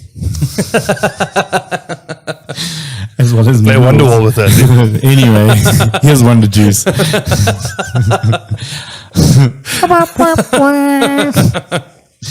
as well as minerals including calcium, magnesium, zinc, copper, chromium, natrium, kalium, and iron, which are all found in the aloe plant. 20 amino acids, various carbohydrates, enzymes, plant hormones, and anti-inflammatory compounds are also present. God, I never swallowed for like 3 years, dude. It's non-toxic and does not have any negative side effects. Jesus Christ, dude. I'll tell you a story. So we go to numbers, right? Now I've had 16 shots of fucking Tim Yum, dude. Like almost a full bottle. Go through there and I'm like, no, I need a poo, dude. So we're dancing. I'm like, no, I need a poo. Now I need a cue to go into the boys. Need a cue to go into the boys' bathroom. So like I'm fucking, I'm squeezing, dude. Yeah. And as I get in there, pinching a loaf, I have to wait for the bathroom. There's only one stall. I'm like, oh, this is gonna be gross. Open it. That thing's, it's blocked up. There's literally like toilet water like falling out of that. So I was like, fuck that, dude. And now Numbers is like on a beach, right? So I'm like, I'm gonna go for a walk. So I literally grabbed the bog roll and I go for a walk now, dude. I grabbed a packet. There was like a packet floating along the beach. I was like, I'm going to grab a packet. I'm going to dig a hole. I'm going to shit into a packet. And then I'm going to wipe my bum, put everything in there, nice and clean. I don't want some kid like, you know, I don't want to poo in a hole on the beach and then some kid's like building a sandcastle and now he's got homies that live there. So I was like, I'm gonna do the nice thing. I'm gonna, you know, poop into a packet. So that's what I did. But the packet, it was as any good Checkers packet. Yeah, it's not. It had holes in. Yeah. And after 16 shots of Tim Yum, so did you. Yeah, it was not a normal stool. So there I was running along a beach with a leaking bag, trying to run towards the bin. And what about the Checkers bucket? I had it in my hand, dude. Yeah, a bit of both. So, dude, there I am, like running along this beach. Yeah. I've done my best, right? Yeah. I did my fucking Britney best, dude. Now I'm running along a beach with this packet, with like toilet roll and wet poo. And I'm running towards a bin that must be fucking 25, 30 meters away. Get to the bin, packet's empty, dude. There's literally just toilet roll in there, dude. That is fucking horrible. I tried my best, all dude. Along the beach is just these little trails. It's every sandcastle in the neighborhood has some occupant. Like I tried my best, honest to God. Like that, I couldn't have been any better as a person that is shitting in a hole in a beach. You're a lot better than me. I think I would have just run into the ocean. Oh, no, I don't know about that, dude. You didn't think of that. Oh, that water's fucking cold, Lee. It's cold, and also remember, like this after party is all the university's kids. There was a lot of people. That beach. To see your willy. I didn't want them to get scared, dude. No, dude. Like even like I had to walk. Voldemort in the basilisk. I had to walk quite a fair way because that beach was occupied by a lot of very enthusiastic teenagers and, well, not teenagers, like adults, I guess. Young adults. Yeah, young adults. So I had to walk. Like I had to go.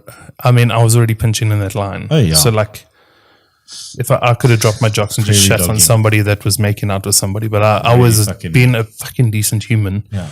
And that's how I got repaid, was with a hole in a packet. I'm so sorry. That is tried my best, sorry dude. For your packets lost. No, dude. My hand, like, I was clean. No, that's what I say. I'm sorry for your packets lost. Yeah, no, dude. I was very, very intentional with my wipes. Yeah, so we know don't drink Tim Yum excessively. Terrible. If you don't want to shit yourself. No, you will shit yourself. Yeah, and I saw that there on there. It's actually made for cleaning your stomach and ulcers. Yeah, but squeaky, dude. Yeah, it used to have a sign on there that literally said, "This tastes vile. Good luck." I don't it said that, dude. Because I can't see it on any of the logos. I'll find a photo for you. I promise you. But there's something else that we need to speak about this week because it's really big news. Have you seen the game that's getting announced?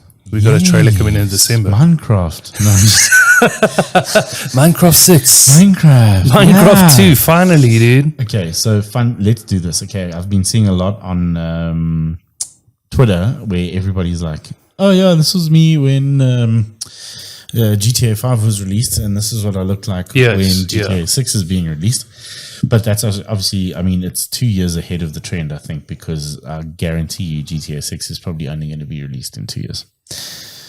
Like, let's be honest here. Yeah. Yeah, look, I think they're quite far because it was a leak, right? Yes. And so I'm not talking about that plastic bag on the beach in Ganubi, dude. I was going to say, you the leak. So are we looking for a photo? Yeah, so you have to find a photo from 2013. Was it not 2012?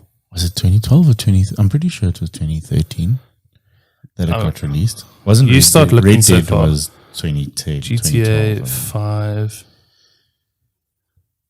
Yeah, you see, and this is the fun thing because you go back 10 years.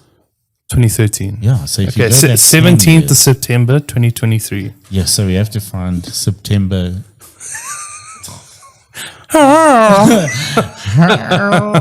So our dog does this cute thing where he punches the door when he needs to go outside.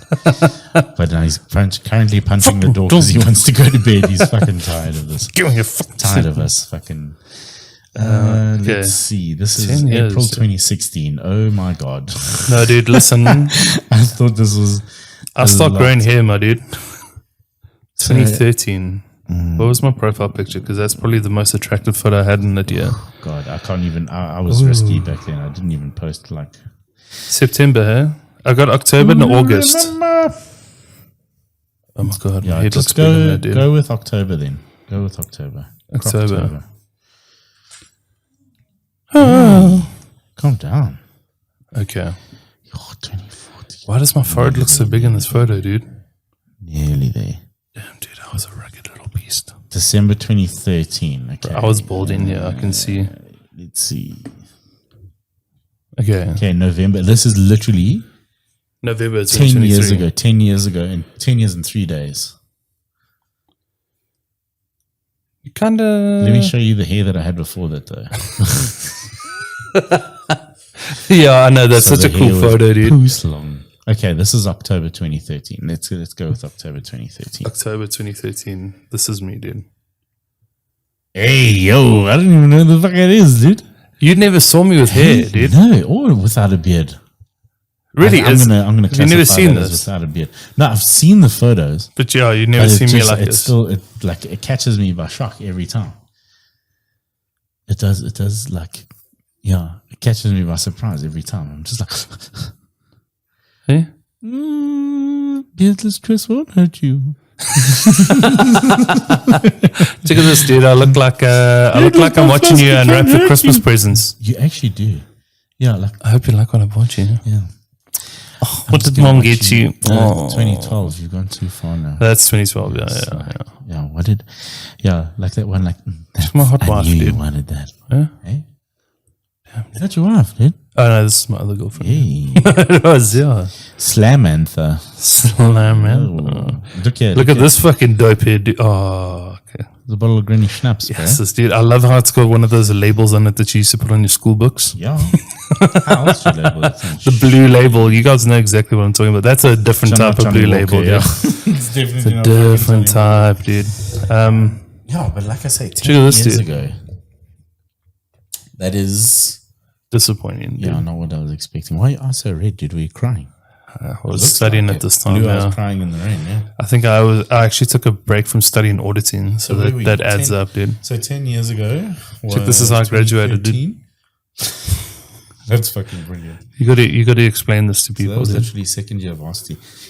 Bumfluffski literally looks like a foreskin, a penis with a massive foreskin. Like Or somebody that went to sleeve. Hogwarts, dude. Hogwarts? Hogwarts.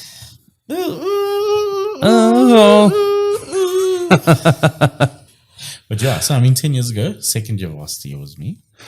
So 2012. I graduated. I was 2013, 2014, 2015. I was in my articles. So it's my first year of articles.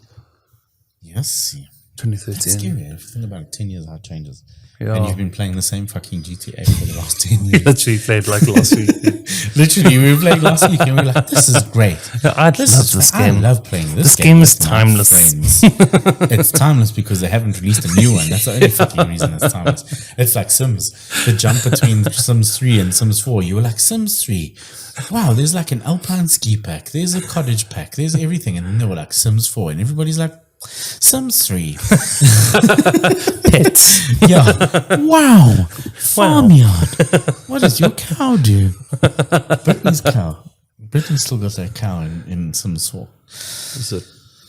Yeah, I don't know what it's doing now. Moving around. Moving on. So dude, GTA. Yeah, I'm keen. I'm excited for it actually. I saw a comment today because I put out a tweet because I said I want to read this out so that I get the words right. I got words are good. I got a good brain. I may be dumb, but at least my duck's luck. It's a GTA 6 to cost between $1 and $2 billion, making it the most expensive game of all time. So I said, bro, there's no ways I can afford that. But this so I put that out, and this guy, I don't know, does he follow me? I don't know if he follows me, but he said, oh no, he doesn't. He says, if this flops, they're going to be the biggest joke of the century. Listen. And I was like, have Rockstar ever flopped, dude? So the only flops I can think of, and like I love watching these videos on YouTube. This is like my fun thing to do when I don't feel like painting or playing games or anything, like just lying in bed and watching these where it's like, welcome to Watch Mojo's top 10 games that didn't make it. Or like, welcome to top 10 games that busted you for that busted you for cheating or downloading this game illegally. I remember those ones, dude. I've definitely watched those. And it was like The Witcher, and then it talks about the whole Witcher thing where you go try kill a cow and then this demon just like fucks you up. Like repeatedly. Top 10 times you stepped out of line in a game and the developers didn't take your shit. Yeah. Top 10 times you stepped off the world map and had to restart the game and blow your memory card. Hey, not that memory card. But yeah, so they, I think it was The Bully was their only game that didn't do like extremely well. It was still a cult classic. It was still good though. That's the thing. Like a lot of people are like, listen, just stop fucking around. Well. Don't make a Bully 2. Just remaster the Bully. You know. I wouldn't even say, I don't know if it aged well, but it was very appropriate for that time because it was in the 90s, right? So it was the 90s, eh? No. That was early 2000s. Like 2000s, yeah. Yeah. So like I think that game being released now, I mean, we've come a long way as a society to understand what's good and what's not. Like what is culturally appropriate and what isn't. And but at that time, I don't think it did as well as the other titles, but I still think it was a good game. Yeah, so this is the thing, like you say, I don't think it was a case of flopping. Yeah, it's just a case of not being as good as the other titles. So I'll read here. So this is according to CBR, whatever that means, this website. We'll just take it as like the truth, the whole truth, and nothing but the truth. Exactly. Constantly boring read. I don't know. Anyway, 10 worst Rockstar games according to Metacritic. So number 10 is Smuggler's Run. Smuggler's Run wasn't bad though, is like, if you look at that literally that like was PS1. But that looks like the basis for the game, for the remote control bomb car Vice City. Smuggler's Run, I remember Smuggler's Run. That wasn't a bad game. Also, if you say that GTA Vice City is not the best GTA, dude, I'll cut your tits off. Yes, this did. No, I mean, you're right. That's why I'm glad that this is going to be based. This one's going to be based in Vice City. I mean, apparently it's all Vice 3 City, maps combined. Yeah, combined. And Vice City, like if you didn't type in Los Santos, come fly with me and fly around in a hearse in Vice City, like what the fuck were you actually doing in the game? Like, where the fuck you at? Yeah, where the fuck you at? And you didn't stand at the He didn't stand. That just reminds me of Lola the whole time, dude. Shout out to Lola. And if you didn't stand at the lighthouse and try and hit people into the water where the shark was, Yes, exactly. where the fuck you at? But With a samurai sword, dude. and like doing You could chop off people's heads But with a that's the samurai thing. sword, dude. And it was just like the most ridiculous blood animation ever. Like not even Yeah, GTA that's 3 squirting. had it. Yeah, That it was the worst. crazy, dude.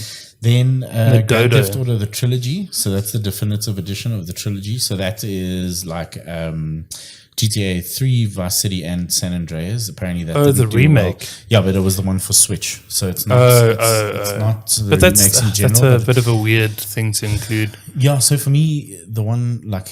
I mean, Switch doesn't lend itself to GTA. No, let's so be honest, like yeah, but most of the people that's that a are weird buying thing Switch- to include that as a title when it Yeah. was actually the platform that couldn't support the game properly. Yeah, not even that. Like, I mean, it's just like that was more like a remaster. So I don't know. Yeah. I wouldn't. I include remember that the on rain there. being really shit in the HD remake. Yeah, it is. Like we've got it on Xbox for GTA San Andreas because that was Brittany's yeah. favorite one. So she bought that. Yeah, it was cool. Manhunt 2 on Wii. Again, not the right But on platform Wii, for yeah. those games. Like I feel like they're including it on a platform basis to make up 10 titles. Yeah, State of Emergency. Then also number 5, Rockstar Games presents Table Tennis. That was on Wii. But so for me, that I never played, so I actually didn't even know about. No, Even though I didn't know owned a Rockstar Wii did that, at the dude. time. How are you all the time? And I mean, like a Wii lends itself towards that, you know. Damn, dude. It's a big Number Wii. 4 is Grand Theft Auto on the Game Boy Advance. So that's like the original top down, yeah. dude. But that, But it- fucking line, bro. Yeah, I but- played that on Game Boy and it was sick, it was dude. fucking incredible. Yeah. Oni on PS2. I don't know what Oni is. I Never didn't played play it. that. Then Grand Theft Auto 2 on PS1 apparently wasn't great. But I mean, What Grand are they Theft Auto- talking about, So my dude? thing is that Grand Theft Auto 2 was probably It was one of the where most people got their first experiences of Yeah. Grand Theft Auto 2 Yeah. or Grand Theft Auto. And then all of a sudden Grand Theft Auto 3 comes along and it's like, you can add your own music to the MP3. Yeah, folder dude, you could and literally can put- drive around listening to your own music in the radio. And like That we was put in like Rammstein and we were like, in your Banshee. the whole time. Yeah, in the You go to Banshee, that. You go to that little showroom. Yeah. Break through the glass. You take the Banshie, Yeah, the you blue and steal white. it. Yeah, dude. Oh, And it was fucking trash. That car's trash. And then number 1 apparently is Bully, the scholarship edition on PC. bro, that's crazy. More So than the like game was fucking well-received ping for pong. its clever table satirical story, combat gameplay, and engaging sandbox typical of main Rockstar series. But in the case of the remastered PC port Scholarship Edition, Bully suffered from its issues too commonplace in the PC gaming space. This port's average reception was squarely aimed at its disappointing technical optimization. But again, it's I not mean, necessarily that's not the content, game. It's the optimization of the remake. So it's not the game itself. That I don't know. technically, Those I mean, homies wrote an AI article. Yeah, fucking ChatGPT wrote that article for them. But there's a lot of there's a lot of titles that they've had that, sure, they didn't do amazing, but I mean, if you look at them like being somewhat low budget, they've never. Oh, that's better. Sorry. No. If you look at them being low budget. They've never flopped like you said. So it's never been an outright flop like, let's say, for example, Any Call of Duty game or But even then, they're not like They're not technically they're not flops, 'cause massive they always flops. They bring still it make back. money. They always make money from the fucking post sales. That's the problem. King Kong. For who? Have you not seen the latest King Kong game? No. Jesus, dude. Is it good? No, definitely not. Have you not seen this, dude? No. Oh my god, I'm so excited to show you this. This is What's it called? King Kong? Just King Kong. King Kong along. King Kong a schlong. King Kong game. Where's this thing, bro? Oh my god, it is the fucking. It is honestly. It is so bad, dude. You. I don't know if I believe you because, like, I don't know. There's obviously a lot of games that can flop. Sure, I get that, but Are you listening to that? Can you hear that? yes. Oh, it's connected through Bluetooth. Okay, I'm just gonna go forward, dude, so you can see what this actual game looks like. Oh my god, what the fuck? Oh, you know what? Like, I thought you were talking about Donkey Kong. Oh no, dude! Look at this shit, dude. This is horrible. Yeah, I've seen this trailer actually. Now that I see that, like this is even worse than the fucking PS2 game. No, this is gross. Yeah, wait, where's these cutscenes, dude? Just wait for the chicken. Look at this, dude. This was made in 2023. Bro, that was made in Microsoft Paint. I think Paint would have done a better job. Made in Microsoft Paint. No. 4090 RTX enabled. That is the worst.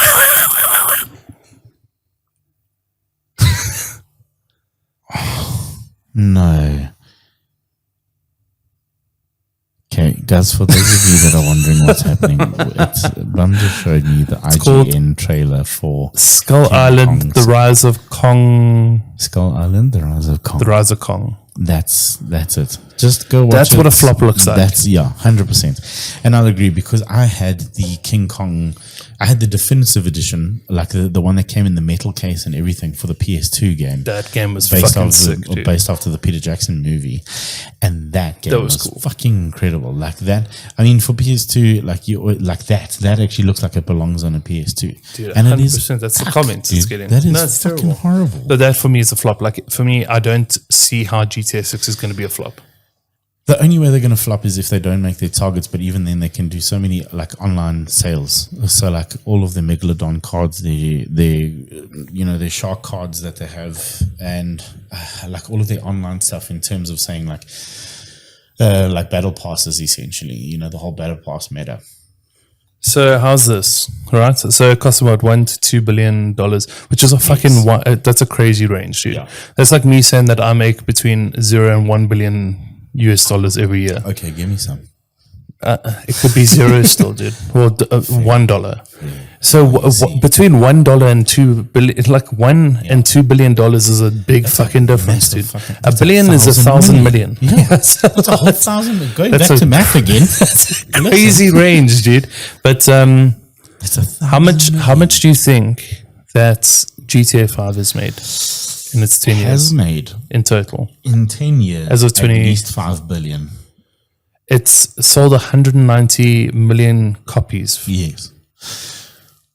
$8 billion in worldwide. That's literally almost $1 billion a year that it's been out. So even if this is a massive flop, there's still... if they make nothing off of this, they've made $6 billion in profits. From GTA 5. From GTA 5 still. That is disgusting. That's crazy. It's a lot of money, dude. That's a lot of bread dough, dude. People live for the GTAs. And the thing is, like, I think always, GTA, like, I've played just about every GTA except for the ones that came out in PSP, like, and Liberty City stories and stuff like that. I played those. And the Ballad of Tony. Yes. And all those. Have you never played those? I played all the main ones, the main additions, essentially, to the storyline. But yeah, like you say, even if they make it a flop of this, they've still got $6 billion profit. And I mean, it'll be amazing if Rockstar pumps that into other things like another version of Bully, but a more PC orientated version of Bully. Or even if they do something like, even if they take over something ridiculous like the Black and White franchise. Black and White, man. Always a good game. I love that game. Did you ever play a game called Populous? No. Populous is also cool. It was like a strategy game, but if it's the game I'm thinking about, you controlled like a little god that went across the villages and you had to like kind of like help all the villages and stuff. But when you cast spells, you had to like draw it. Yes, yeah. Bro, so very similar to cool. Black and White. Yeah. Yes, Black and White. Oh, I loved it, man. That was such amazing. A cool concept, dude. And you draw the fish out of the sea and you give it to your homie to eat, and you can slap him around a little bit to make him an angry yolk. Or you can give him a tickle to make him a happy monster. I had a little chimpanzee. I always went for a chimpanzee or a cow. Yes, the cow was fucking cool. Fucking evil. And he used to just go around and fuck up all the villages. And it had crazy like Hellboy horns with the flame in his head and shit. But like that's it. So like, dude, and have you seen the graphics of that game? Yeah, a couple of. It's weird that, right? Yeah, it's weird. It's like you can't even call that like a Mandela effect because it's We genuinely had no other reference. It's nostalgia. That's the thing is like, but that's the biggest thing is like, and I think this is actually something I think about at least weekly, like once a week, is the idea of saying, okay, well, Rome. That too. Actually, it's that scene from Dance Moms where the lady gets up to tell Abigail that she has to put her phone away because she keeps preaching about ethics. And then she reverses out because she's in the wheelchair and she just reverses down the aisle. So I saw that and it's like, this is my Rome. This is my Rome, dude. Oh, I love that. But it's like, it's this idea of like, if you look at like Metal Gear Solid, those graphics were horseshit. Tekken 3, horseshit. Tomb Raider, cone boobs. Yeah, who the fuck I has used to boobs find like those that? boobs very attractive back in the day. So did I. Unrealistic look body at- standards. Exactly. How was I supposed to keep up with cone boobs? Did a pretty good job. But yeah, so no, but like that's the thing. Like you look at that and you're like, wow, these graphics were amazing. And then you get like the graphics of today, like Detroit becoming human, Or even the LA techniques they Noire. used. Even dude. if you look at LA Noire, Right. Senua's Sacrifice, all of those, they are unfucking real Crazy. standards of graphics. Even if you look at something like Starfield, the graphics are incredible It's insane, compared to dude. Skyrim, where the dude's like, "Halt! Who goes there?" You know. And I mean, like at the time, I remember Oblivion, which is the Elder Scrolls, but sort it of, looked you know. so fucking But good that's it. back in the day, Oblivion dude. set the standard. Everybody was like, "Oh my god, this character creation." Now you open up Baldur's Gate and you're like, I can see the fucking hair on this chom's pubes. Dude, literally, Like on the Mons pubis. I can count them, dude. I was doing the character creation for Baldur's Gate. I was like, Brittany, come look at those fucking dwarf chicks cook. Literally, because it's like toggle the hair on, off, whatever. And I was like, I mean, obviously, fucking everybody clicked on that. Everybody's like, I want to see what it's going to look like without like with a buzz cut. Fucking click on that, and I was like, Brittany, look how fucking crazy this fucking detail is. Dude, this fucking old bush, dude. Yeah, but that's the crazy thing, and you like the level of detail that they've gone into, insane. and that's like a little like TTRPG, like oh, it's Dungeons and Dragons, but it's like the level of graphics that they've gone into is just insane. Dude, I still remember a time when my mom walked into my room and I was playing FIFA, and I think it was like FIFA 2015. Was it FIFA though? Yeah, I was playing one-handed. Fair enough. No, but she came in and she genuinely thought I was watching a live game, and this was like FIFA 2015 or something, 2014. Nothing's changed. And the gameplay is exactly the fucking same, but graphics have upgraded a bit. Yeah. But I remember, like, if I look back at that game now, and I go, Horrible. dude, it's Ronaldinho terrible. had a fucking square chin, dude. Yeah, this all is- of them. Yeah, Even they still stuck with a little buzz. they all look the same, just different hairstyles. Literally. It's like Jonah Lomo rugby. Dude, I You love compare Jonah that Lomo game rugby, so much. and There's then you no look- better rugby game, dude. Never. Other than 2012, rugby 2012 was Is no, not love 2012. I lied. Sorry, 2008 rugby 2008. Yeah, and okay, yes. 2009. Yes. Those There two was were like the 2008 was on PS2, eh? yes, yeah. But I remember with Jonah Lomu, Daniel Carter. Jonah Lomu, you couldn't throw a fake pass. No, Could you could. Oh, it was that one. Jonah Lomu was, but Yes. then the problem is because your was oak's like a great, little dude. square. You just check his little hands go. Yeah. And then like they make those funny noises. Yeah. But dude, And we all used to of play them- the game a all lot, the eh? characters look the same. Like it doesn't Yeah, matter they were what all the fucking same. team you're playing. No. All of them look the same. Yeah, that was so was good. great. That and track and field. Do you remember track and field? Yes. Whatever happened to that series? Because that series, like track and field, was a popular game, dude. When you throw the javelin. Dude, we used to. So we like shout out to like Riley and Chris and or Jared, Richard. You guys will know if you ever hear this. You guys will know. But we used to go and play track and field at my mate Riley's house, but we had special controllers because with the controllers, because when you're running, you had to press like circle and triangle or A and B Yeah. or whatever it was. but at the time. we found out that instead of using your fingers, you could take a nail polish Yes. and use the lid and just go across the buttons. Yes. And then you'd sprint, dude. Like we were breaking world records. Yeah. Dude, you were like running 100 meters in like 5 seconds.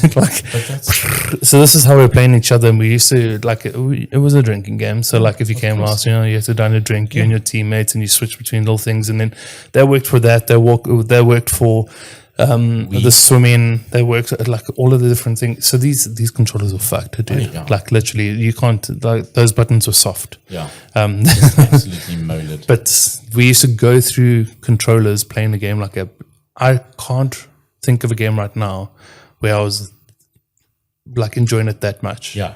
But I think that's the thing. It was like that simple and that dumb. Like, I mean, for us, it was always iToy Play. Oh, geez, so the iToy Play was really amazing. And then also the Wii. So we had Wii Sports Resort, and we had Resident Evil 4, had Modern Warfare 1.